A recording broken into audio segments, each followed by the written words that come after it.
Hallo und herzlich willkommen zum neuen Video. Diesmal geht es weiter am T1 Busprojekt. Ich hatte ja im Sommer nicht wirklich viel gemacht, da habe ich ja hauptsächlich Pflege und Wartung von den anderen Fahrzeugen gemacht, habe ein kleines bisschen am Bus gemacht, aber nicht wirklich viel, dann waren ja die ganzen Treffen. Und jetzt im Herbst, Winter geht es wieder los, da wird nur noch am Bus gearbeitet. Als erstes möchte ich die letzten Scheiben rausnehmen, da fangen wir mit den Frontscheiben an. Da wird außenrum dann der Lack entfernt, dann muss noch der Lack vom Dach ab. Da mache ich aber eigentlich mir nicht große Sorgen, dass da irgendwas drunter versteckt ist. Und wenn wir das gemacht haben, ist hinten noch eine kleine Kleinigkeiten und dann geht es weiter mit den letzten Karosseriearbeiten. Mal schauen, was wir heute alles so schaffen. Ich wünsche euch auf jeden Fall viel Spaß beim Video. Vielen Dank nochmal an alle neuen Abonnenten, die dazu gekommen sind. Freut mich sehr, dass der Kanal ein bisschen wächst. Und dann geht es jetzt los.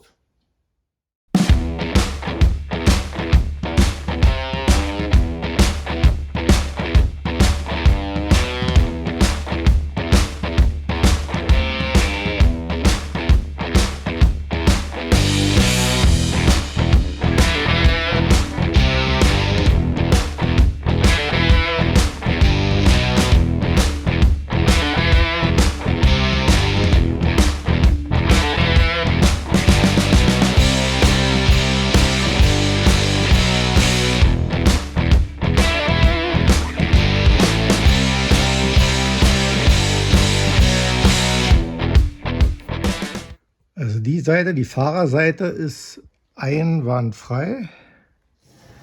Da kann man nichts sagen.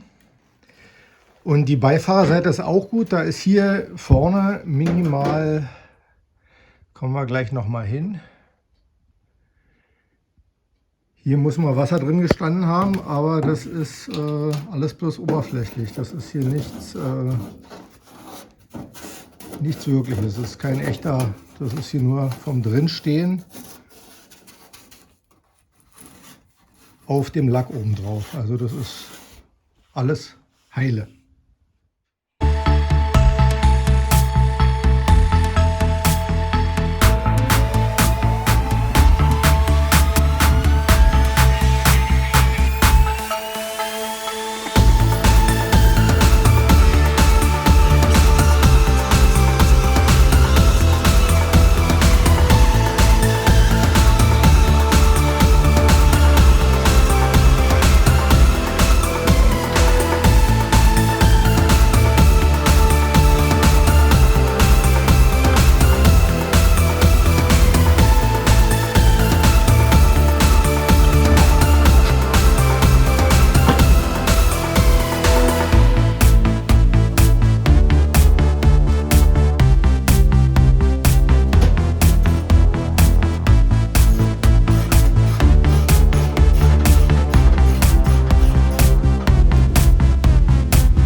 Die Ablage ist in einem wirklich erstaunlich guten Zustand. Die ist nicht verbeult. Die hat hier ein paar kleine Löcher, die nachträglich reingemacht wurden, aber die kann man locker zuschweißen. Ansonsten ist sie nicht verbeult und nicht verrostet. Sonst hat man es ja oft, dass das Wasser drin steht, was durchs Fenster gelaufen ist und das dann hier überall Löcher hat. Aber die ist wirklich gut. Also die werde ich abschleifen. Da werde ich hier die kleinen Löcher zuschweißen. Hier ist noch eins. Da ist noch eins, hier oben, ja, und die, aber das ist ja alles kein Hexenwerk.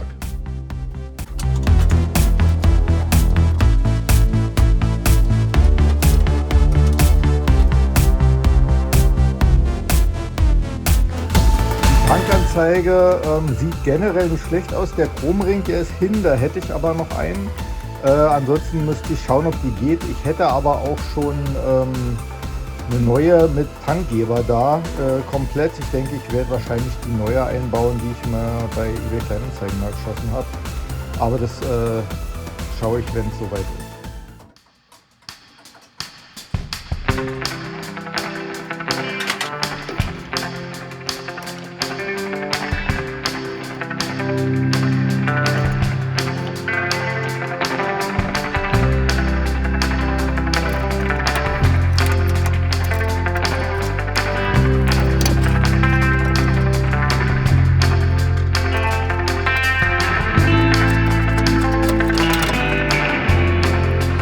kleine Werkzeug finde ich persönlich sehr praktisch. Man kann sich das auch ganz einfach selber bauen.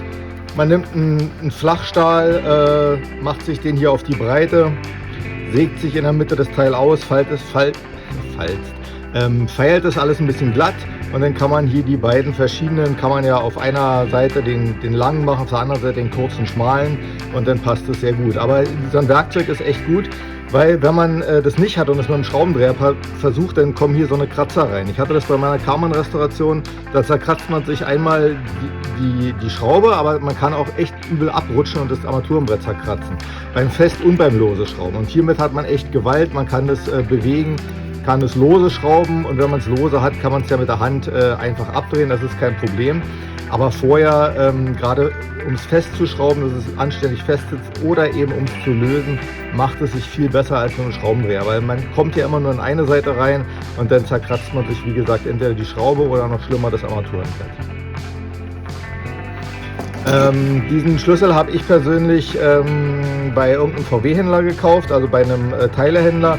Da gibt es bei verschiedenen, die im Angebot. An selber feilen hatte ich zu der Zeit nicht gedacht, weil das Ding hat auch irgendwie bis 10 € gekostet. Könnt ihr mal schauen. Ich gucke mal, ob ich das verlinken kann, ob ich da was finde. Ansonsten findet ihr das, wie gesagt, bei den meisten Teilehändlern im Angebot.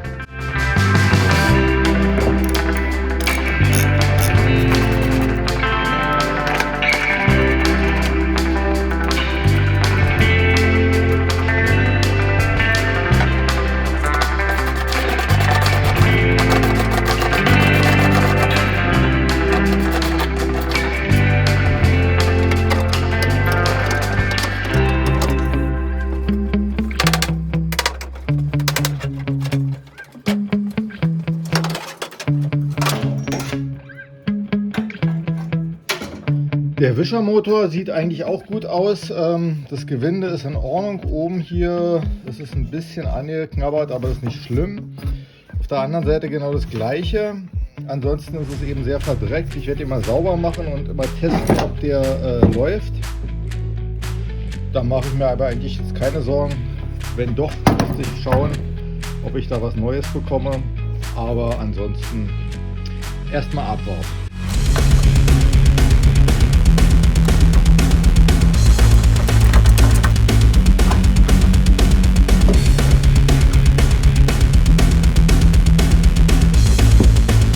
Der Tacho sieht sehr gut aus. Ich denke, wenn der gereinigt ist, ist das überhaupt kein Problem. Das Einzige, was ich sehen muss, ist, dass, hier sehe ich gerade, hier ist ein fetter Kratzer auf dem Glas drauf. Da ist die Überlegung, ob man das tauscht. Der Chromring selber, was sichtbar ist, ist auch in Ordnung. Das Einzige, was ist, dass die Tankanzeige, die ich jetzt noch habe, die ist schwarz. Die Originale ist ja hier grau, so wie der Tacho. Das ist ja kein richtiges Schwarz. Aber das muss ich mir mal angucken, wenn ich das alles sauber gemacht habe, wie gut es zusammenpasst. Wenn nicht, muss ich mir da was überlegen, ob ich da vielleicht einen deutschen Tacho einbaue. Das muss ich mir mal anschauen. Also nach dem Abschleifen sind einige Stellen schlechter, als ich ehrlich gesagt gedacht hatte. Aber auch das ist nicht so schlimm, dass man es tauschen müsste. Also hier drüben die Ecke zum Beispiel, da ist hier so rumgeschweißt, aber das ist im Großen und Ganzen recht glatt. Rost ist da eigentlich auch keiner. Hier oben ist so eine kleine Stelle. Ansonsten hier oben, nach oben hin ist sowieso alles in Ordnung. Auch die Dachkante ist gut. Da habe ich ja nur erstmal den Anfang weggeschliffen, aber das sieht sehr gut aus. Auf der anderen Seite hier ist es genauso. Die Ecke ist wieder hier ein bisschen rumgefuscht, aber mit Schleifen und vielleicht noch mal 1, 2 Punkte setzen sollte das gehen. Die Mitte ist in Ordnung, das geht. Hier ist ein bisschen die Naht offen, das muss ich mir noch mal genau angucken. Und auf der Seite ist es hier eigentlich am schlechtesten. Da ist hier oben ist ein Loch drin und das ist so ein bisschen zusammengebrutzelt. Da muss ich mal schauen, wie ich das gut hinkriege. Ansonsten die Spitze ist einigermaßen glatt. Das geht eigentlich. Der Rest von dem Teil ist super, das ist völlig in Ordnung. Oben muss ich noch den Rest wegschleifen, aber da mache ich mir eigentlich keine Sorgen, weil es sieht wirklich so schon gut aus und da die Dachkante in Ordnung ist, denke ich, sollte das passen. Bei den letzten Videos wurde ich gefragt, also schon ein bisschen her jetzt, als ich das Teil hier repariert habe, was das denn überhaupt für ein komischer Deckel ist. Dieser Deckel ist hier im Laderaum und zwar für den Tankgeber. An der Stelle ist der Tankgeber drunter und da wird das dann hier festgeschraubt, und wenn man den Tankgeber wechseln muss oder daran muss, dann kann man da einfach die Klappe entfernen. Das ist eigentlich eine sehr praktische Sache. Viele schneiden sich so ein Loch in ihren Boden rein, und bei den Brasilianern, da ist das Original schon so, die haben da irgendwie mitgedacht, oder die Tankgeber bei denen sind schlechter, ich kann es nicht genau sagen. Aber auf jeden Fall gehört das Teil da raus, und jetzt wisst ihr, was es damit auf sich hat. So, ich hoffe, euch hat es gefallen diesmal, obwohl nicht so viele mega interessante Arbeiten dabei waren. Aber musste ja auch nochmal gemacht werden. Ansonsten, die nächsten Videos werden auf jeden Fall länger. Da gibt es wieder richtig Karosseriearbeiten an der B-Säule von den Klapptüren. Da wird auch noch der Schweller bearbeitet. Und dann geht es auch noch weiter mit der Front. Da lasst euch überraschen, da gibt es auch nochmal richtig Arbeit. Ansonsten bin ich hier oben sehr zufrieden. Ich denke, der Rest dürfte auch nicht allzu viele Überraschungen bringen mit dem restlichen Abschleifen. Da muss ich mal sehen, wenn das Wetter wieder gut ist, dass es da weitergeht. Ansonsten habe ich jetzt erstmal ein bisschen mehr Zeit, und die Videos werden auf jeden Fall wieder länger, die jetzt kommen. Wenn es euch gefallen hat, lasst bitte ein Like da. Kommentare sind auch willkommen natürlich, wenn ihr Anregungen habt, oder wenn es euch gefallen hat oder irgendwas nicht gefallen hat, könnt ihr gerne dazu schreiben. Und dann würde ich sagen, sehen wir uns beim nächsten Mal. Bis dann. Ciao.